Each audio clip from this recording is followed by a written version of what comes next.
நண்பர்கள் அனைவருக்கும் வணக்கம். நம்ம சேனலில் பங்கு சந்தைகளுக்கு தேவையான பல்வேறு விதமான தகவல்களை நம்ம வீடியோவாக பதிவிட்டுக்கிட்டு இருக்கோம். நம்ம பதிவிடக்கூடிய தகவல்கள் நிறைய புதிய பிகினர்ஸ்க்கும் ஏற்கனவே ஷேர் மார்க்கெட்டில் ட்ரேட் பண்ணிகிட்டு இருக்கக்கூடிய நண்பர்களுக்கும் ரொம்ப உதவிகரமாக இருந்துகிட்டு இருக்கு. நம்ம நேற்றைய தினம் என்ன தகவல் சொல்லியிருந்தோம், இன்றைய தினம் மார்க்கெட் எப்படி ட்ரேட் ஆனிச்சு, நாளை தினம் எப்படி ட்ரேட் ஆகிறதுக்கான வாய்ப்புகள் இருக்குது அப்படிங்கிறதெல்லாம் இந்த வீடியோ மூலயமா பார்த்து தெரிஞ்சுக்கலாம். வாங்க நண்பர்களே, நம்ம நேற்றைய தினமே சொல்லியிருந்தோம், எக்ஸாக்டாக மார்க்கெட் 23,387 அப்படிங்கிற லெவல் ஒரு ரெசிஸ்டன்ஸ் அப்படிங்கிறத சொல்லியிருந்தோம். மார்க்கெட் காலைல இந்த லெவலுக்கு மேலே ஓப்பன் ஆச்சு. ஓப்பன் ஆகிட்டு இந்த இடத்துல லைட்டாக சப்போர்ட் எடுத்துகிட்டு பவுன்ஸ் ஆகிற மாதிரி ஆணுச்சு. ஆனால் பார்த்தீங்க அப்படின்னா அங்கேருந்து ஒரு ஹெவி ஃபால், சரிங்களா, ஃபால் ஆகிட்டு மார்க்கெட் திருப்பி பவுன்ஸ் பேக் ஆணுச்சு. நம்மளோட 23,387 இந்த ஜோனை திருப்பி ரெசிஸ்டன்ஸ் எடுத்துகிட்டு அகைன் ஒரு ஃபால். எந்த ரேஞ்சில் இப்போ முடிஞ்சிருக்கு மார்க்கெட்டு, 23,040 சொல்லியிருந்தேன். அந்த 23,024 அந்த ரேஞ்சிலேயே மார்க்கெட் முடிஞ்சிருக்கு. நம்ம சொன்ன இந்த லெவலுக்குள்ளார மார்க்கெட்டு எப்படி எக்ஸாக்டாக ட்ரேட் ஆகிருக்கு அப்படிங்கிறத பாருங்கள்.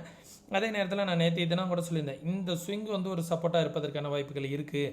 23,100 கரெக்டாக அந்த லெவலில் தான் மார்க்கெட் 23,100 அப்படிங்கிற ரேஞ்சில் ட்ரேட் ஆனிச்சு.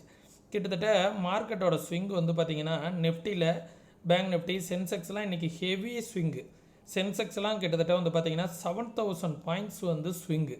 நெஃப்டியே பார்த்திங்க அப்படின்னா இங்கே 400லேருந்து 100, அப்போ 300 பாயிண்ட்டுங்களா, 300, 600, 900, இங்கே எத்தனை பாயிண்ட் ஆகிருக்கு, 100 டு இந்த இடத்துல ஒரு 200 பாயிண்ட்டு, 900, 1100, 1300, 1300லேருந்து திருப்பி ஒரு 300 பாயிண்ட்டு, 1600, கிட்டத்தட்ட 1700 பாயிண்ட் நிஃப்டி இன்றைக்கி மூவ்மெண்ட் ஆகிருக்கு, சரிங்களா.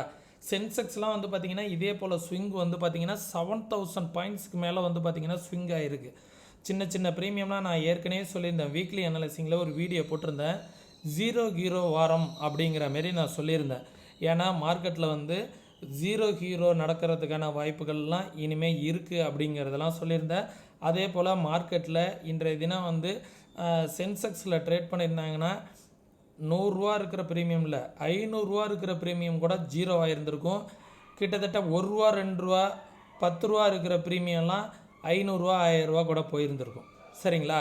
அந்த அளவுக்கு ப்ரீமியம்லாம் மூவ்மெண்ட் கிடச்சிது. அந்த அளவுக்கு கிட்டத்தட்ட வால்டிலிட்டி பெரிய பெரிய வால்டிலிட்டியாக இருந்துச்சு, சரிங்களா.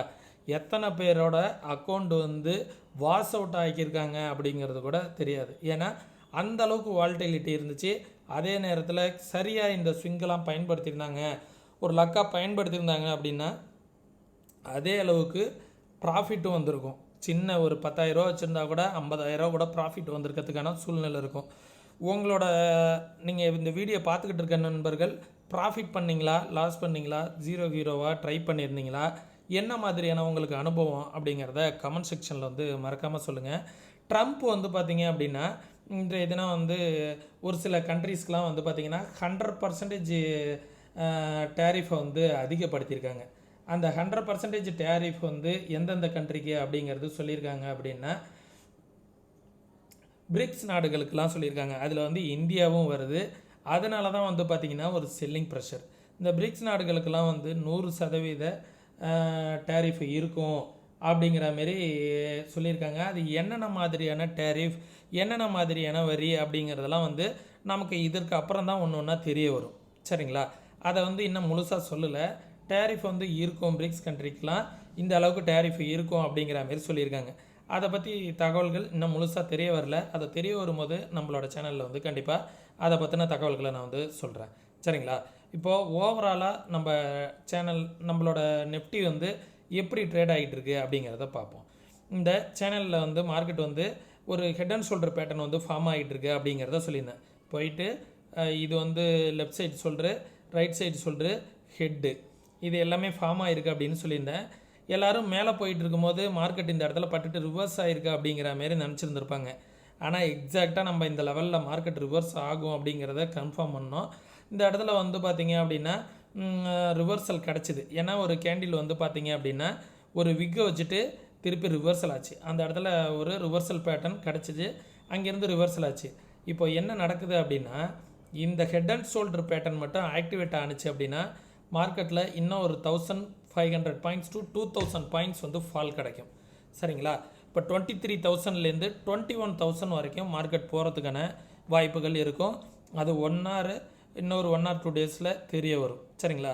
இது சப்போஸ் இப்படியே கண்டினியூ ஆகி பட்ஜெட் வரைக்கும் கூட போகிறதுக்கான வாய்ப்புகள் இருக்கும். இந்த பட்ஜெட் ரேஞ்சில் இந்த இடத்துல வந்து பார்த்தீங்க அப்படின்னா இந்த ஸ்விங்கை பாருங்கள்.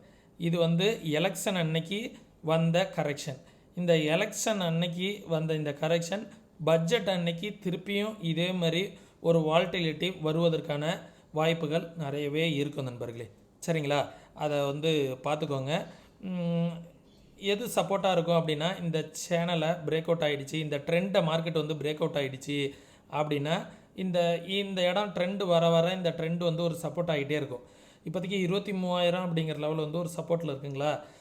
இந்த 23,000 பிரேக் அவுட் ஆகிடுச்சுன்னா 200 பாயிண்ட் ஃபாலோ ஆகிறதுக்கான சூழல் இருக்கும். இந்த 800லாம் பிரேக் அவுட் ஆகிடுச்சு அப்படின்னா மார்க்கெட்டில் ஒரு பெரிய ஃபால் வரும். அது வந்து கிட்டத்தட்ட ஒரு 1500 பாயிண்ட்ஸ் கூட வருவதற்கான வாய்ப்புகள் இருக்கும். அதற்காக என்ன மாதிரியான நியூஸஸ் வருது அப்படிங்கிறத பார்க்கும். 1500 பாயிண்ட்ஸ்லாம் மார்க்கெட் ஃபால் ஆகுது அப்படின்னா அதற்கு தகுந்த நியூஸஸ் ஏதாவது வரணும். சப்போஸ் இந்த இடத்துல மார்க்கெட் வந்து டச் பண்ணிவிட்டு ஒரு குட் நியூஸ் வந்துச்சு அப்படின்னா அதே அளவுக்கு ஒரு பவுன்ஸ் பேக் கூட வருவதற்கான வாய்ப்புகள் இருக்குது. இந்த இடத்துலேருந்து ஒரு நல்ல நியூஸ் வந்துச்சு அப்படின்னா அகைன் மார்க்கெட் வந்து ஒரு 2000-3000 பாயிண்ட்ஸ் வந்து அப் ட்ரெண்ட் வருவதற்கான வாய்ப்புகளும் இருக்குது. சப்போஸ் ஒரு நெகட்டிவான சூழல் வந்துச்சு அப்படின்னா, நெகட்டிவான நியூஸஸ் வந்துச்சு அப்படின்னா ஒரு 2000 பாயிண்ட்ஸ் வந்து ஃபால் ஆகிறதுக்கான நியூஸஸும் இருக்கும். இந்த இடத்துல என்ன மாதிரியான விஷயங்களும் நடக்கிறதுக்கான பாசிபிலிட்டிஸ் இருக்கும். அதனால் இந்த இடத்துல கொஞ்சம் கவனமாகவே இருங்க. சரிங்களா? மார்க்கெட் வந்து இனிமேல் ரெசிஸ்டன்ஸ் வந்து 23,100 இந்த லெவல் வந்து 23,050 ஃபஸ்ட்டு ரெசிஸ்டன்ஸ். அதற்கும் மேலே வந்துச்சு அப்படின்னா இந்த 100 இந்த இடத்துல வந்து நான் ஒரு ரெசிஸ்டன்ஸ் வச்சுக்கிறேன். இந்த இடத்துல மார்க்கெட் வந்து மல்டிபிள் டைம் வந்து சப்போர்ட் எடுத்துகிட்டு திரும்ப பார்த்துருக்கு. இப்போது 50 விட்டு மேலே வந்துச்சுன்னா 100. இந்த 100க்கும் மேலே வந்துச்சு அப்படின்னா இந்த லெவல் வந்து ஒரு ரெசிஸ்டன்ஸ் 23,400 அப்படிங்கிற லெவல் ரெசிஸ்டன்ஸ். அதற்கு மேலே வந்துச்சுன்னா 23,600 அப்படிங்கிற லெவல் வந்து ஒரு ரெசிஸ்டன்ஸ் ஜோனாக இருக்கும். சரிங்களா? இதுதான் நெஃப்டிக்கான லெவல்ஸு. நெஃப்டியில் வந்து ஓஐ டேட்டாவை வந்து பார்த்தோம் அப்படின்னா புட் சைடு வந்து எங்கேயுமே சொல்லிக்கிற அளவுக்கு இல்லை. ஒரு சின்னதாக 23,000 அப்படிங்கிற லெவலில் சின்னதாக ஒரு சப்போர்ட் இருக்குது. அந்த லெவலையும் மார்க்கெட் பிரேக் அவுட் ஆகிடுச்சு அப்படின்னா ஒரு பெரிய ஃபால் வரும். அது 22,500 வரைக்கும் கூட வரலாம் அப்படிங்கிறத காமிக்குது. ஏன்னா கண்டினியூஸாக இங்கே இதுக்கப்புறம் வந்து ஒரு சப்போர்ட் வந்து 23,000 பிரேக் அவுட் ஆகிடுச்சுன்னா ஒரு 500 பாயிண்ட்ஸ் வந்து ஃப்ரீயாக இருக்குது. இமிடியேட் ஃபால் கூட வருவதற்கான வாய்ப்புகள் இருக்குது அப்படிங்கிற மாதிரி காமிக்குது. சரிங்களா? அதை வந்து பார்த்துக்கோங்க. தென் பேங்க் நிஃப்டிக்கான சப்போர்ட் அண்ட் ரெசிஸ்டன்ஸ் என்ன அப்படிங்கிறத பார்த்துருவோம். பேங்க் நிஃப்டியுமே வந்து நம்ம இந்த இடத்துல ஒரு சப்போர்ட் இருக்குது அப்படிங்கிற மாரி சொல்லியிருந்தோம்.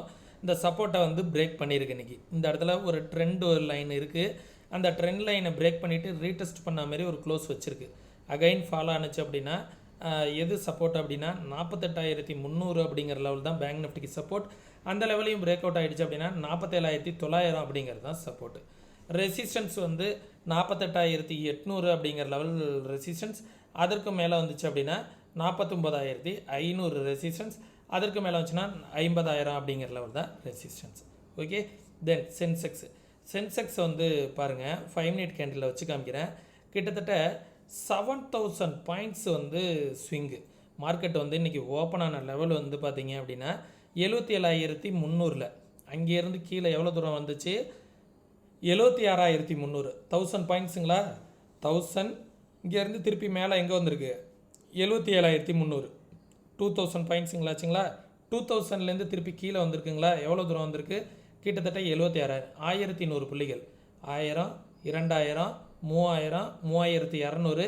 இங்கேருந்து என்ன பண்ணியிருக்கு? ஒரு 800 புள்ளிகள் ஏறி இருக்குது. 800 புள்ளிகள்னால் என்னாச்சு?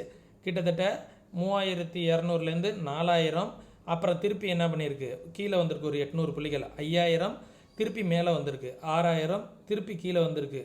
7000, 7500 புள்ளிகள் கிட்டத்தட்ட வந்து பார்த்தீங்க அப்படின்னா சென்செக்ஸில் வந்து பவுன்ஸ் நடந்திருக்கு. இதில் வந்து நல்லா யோசிச்சு பாருங்கள். 1000 பாயிண்ட்ஸ் மேலேயும் கீழேயும் மார்க்கெட்டு ஏறி இறங்குனா வெறும் 5 ரூபா 10 ரூபா ப்ரீமியம்லாம் 200 ரூபா 300 ரூபா 500 ரூபா. அதேமாரி 500 ரூபா இருக்கிற ப்ரீமியம்லாம் 5 ரூபா 10 ரூபா. எத்தனை பேரோட போர்ட்ஃபோலியோ சப்போஸ் ட்ரேடு எடுத்திருந்தாங்க, ட்ரேடு எடுத்துகிட்டு மறந்துட்டு ஒரு சில பேர் போயிருந்தாங்கன்னா, புட்டுலாம் எடுத்திருந்தாங்கன்னா கூட இன்றைக்கெலாம் வந்து லட்சத்தில் ப்ராஃபிட் ஆகிருந்திருக்கும். அதேமாரி ஒரு பொசிஷனை எடுத்து வச்சுட்டு மறந்து போய் க்ளோஸ் பண்ணாமல் இருந்திருந்தாலும் அந்த பொசிஷன் 0 ஆகிறதுக்கான வாய்ப்புகளும் இருந்திருக்கும். சரிங்களா? அந்த அளவுக்கு வால்டிலிட்டி மார்க்கெட்டில். நம்ம நேற்றையே சொல்லியிருந்தோம் மார்க்கெட்டில் வந்து எது சப்போர்ட் அண்ட் ரெசிஸ்டன்ஸாக இருக்குன்னு. கரெக்டாக நம்ம சொன்ன 77,333 அப்படிங்கிற லெவலில் மார்க்கெட் ரெசிஸ்டன்ஸ் எடுத்துருக்குங்களா. சப்போஸ் மார்க்கெட்டு இதுக்கு மேலே நாளைக்கு வருது அப்படின்னா 77,700, அதற்கு மேலே வந்தால் 78,160, இதுதான் ரெசிஸ்டன்ஸ். சப்போர்ட் வந்து நம்ம என்ன சொல்லியிருந்தோம், இந்த லெவல் ஸ்ட்ராங் சப்போர்ட்டுன்னு சொல்லியிருந்தோம். 76,200, 300 அப்படிங்கிற லெவல் வந்து ஒரு சப்போர்ட்டுன்னு சொல்லியிருந்தோம். அந்த லெவலை பிரேக் பண்ணி தான் இன்றைக்கி க்ளோஸ் அண்ட் கிராஸ் ஆகிருக்கு. சப்போஸ் மார்க்கெட் வந்து அகைன் நாளைக்கு கீழே வருது அப்படின்னா இன்றைய தினம் வந்த ஒரு லோ 75,600 அப்படிங்கிற லெவல் தான் ஒரு சப்போர்ட்டு. அதற்கும் கீழே வருது அப்படிங்கும்போது 75,000 அப்படிங்கிற லெவல் வந்து ஒரு சப்போர்ட்டாக இருக்கும். இதுதான் வந்து சென்செக்ஸ்க்கான நாளைக்கான லெவல்ஸு. ஓகேங்களா? இதை வந்து பார்த்துக்கோங்க. இந்த லெவல்ஸ் எல்லாம் யூஸ்ஃபுல்லாக இருக்கும்னு நினைக்கிறேன். நீங்களும் இதே போல் மார்க்கெட்டை ஓனாக அனலைஸ் பண்ணணும், யாரோட உதவியும் இல்லாமல் ட்ரேட் பண்ணணும் அப்படின்னு நினச்சிங்கன்னா கற்றுக்கிட்டு ட்ரேட் பண்ணுங்கள். அப்போ தான் ஓனாக அனலைஸ் பண்ண முடியும், ஓனாக சப்போர்ட் அண்ட் ரெசிஸ்டன்ஸ் உங்களால் ட்ரா பண்ண முடியும். கற்றுக்கணுன்னு விருப்பம் இருக்கக்கூடிய நண்பர்கள் வாட்ஸ்அப்கான லிங்க் வந்து டிஸ்கிரிப்ஷனில் கொடுத்துருக்கேன். கற்றுக்கணுன்னு விருப்பம் இருக்கக்கூடிய நண்பர்கள் டெக்ஸ்ட் பண்ணுங்கள். அதே நேரத்தில் இன்ட்ராடேக்கான இரண்டு விதமான ஸ்ட்ராட்டஜிஸ் வந்து நீங்கள் ஃப்ரீயாக அக்சஸ் பண்ணிக்கணும் அப்படின்னு நினச்சிங்கன்னா நம்ம ரெஃபரல் கீழே நீங்கள் ஃப்ரீ டிமெண்ட் அக்கௌண்ட் வந்து ஓப்பன் பண்ணிவிட்டு உங்களோட கிளைண்ட் ஐடியை வந்து எனக்கு வாட்ஸ்அப்பில் ஸ்க்ரீன்ஷாட் அனுப்புனீங்க அப்படின்னா அந்த 2 விதமான இன்ட்ராடே ட்ரேடிங் ஸ்ட்ராட்டஜி வந்து நீங்கள் ஃப்ரீயாகவே அக்சஸ் பண்ணிக்கலாம். விருப்பம் இருக்கக்கூடிய நண்பர்கள் டிஸ்கிரிப்ஷனில் உள்ள லிங்கை பயன்படுத்தி அக்கௌண்ட் வந்து ஓப்பன் பண்ணிக்கோங்க. அதே நேரத்தில் நம்ம சொல்லக்கூடிய தகவல்கள் அனைத்தும் அப்படியே நடக்கணுங்கிற அவசியம் கிடையாது, நடக்காமல் போகிறதுக்கான வாய்ப்புகளும் நிறையா இருக்குது. எதற்காக சொல்கிறேன்னா மார்க்கெட்டில் வந்து நம்ம நினைக்கிறதுக்கும் அப்பாற்பட்டு பல விஷயங்கள் வந்து நடக்கும். என்னோடய வியூவோட உங்கள் வியூ ஒத்து போகுது அப்படிங்கிற பட்சத்தில் இன்வெஸ்ட்மெண்ட் பண்ணுறதுக்கு முன்னாடி உங்களோட ஃபினான்ஷியல் அட்வைசரை கன்சல்ட் பண்ணிக்கோங்க. நீங்களும் ஓனாக அனலைஸ் பண்ணி பார்த்துட்டு முடிவு எடுத்துக்கோங்க. ஓகே, மீண்டும் இன்னொரு இது போன்ற பயனுள்ள வீடியோவில் சந்திக்கும் வரை தொடர்ந்து இணைந்திருங்கள். நன்றி, வணக்கம்.